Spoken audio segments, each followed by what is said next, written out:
امریکا په کیف کې خپل سفارت بیرته پرانیست. په سلامونو مه هرکلی کوم. که غواړئ چې بشپړ معلومات ترلاسه کړئ نو تر پایه راسره اوسئ. د امریکا د متحده ایالاتونو د بهرنیو چارو وزارت د چهارشنبې په ورځ د می 13 چې د غوایي میاشتې له 28 سره سمون خوري وویل چې د اوکراین په پلازمینه کیف کې خپل سفارت د 3 میاشتني ځنډ وروسته بیرته پرانیست.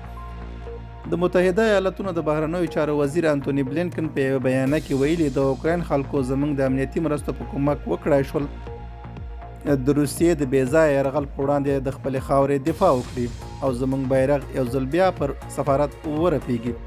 بلینکن زیاته کړه د اوکراین د حکومت او خلکو ملاتړ ته به دوام وکړي ځکه هغوی د کرملین د وحشي جګړې پر وړاندې د خپل هیواد دفاع کړې ده.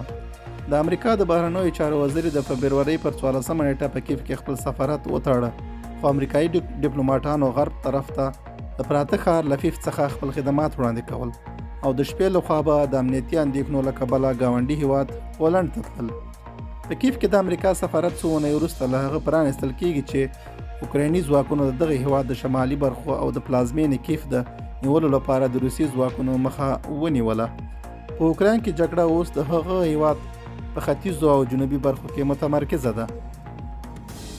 بلخوا د امریکا د سنا مجلس د چهارشنبې په ورځ ماښام ناوخته میرمن بریجنټ برینک په اوکراین کې د امریکا د نوې سفیرې په توګه تایید کړه، وروسته له هغه چې پخواني جمهور رئیس ډونالډ ټرمپ پخوانۍ سفیره ماری یونویچ له خپلې دندې ګوښه کړه. امریکا د 2019 کال راهیسې په اوکراین کې داسې یو استازی یا استازی نه درلود چې د سنا لخوا تایید شوی وي. د امریکا د سنا مجلس د اړیکو کمیټې ډیموکرات مشر باب میننس پر یو ټویټ لیکلی چې ویاړي چې د سنا په یوې بیړنۍ غونډه کې میرمن برینک په اوکراین کې د امریکا د نوې سفیرې په توګه تایید کړه.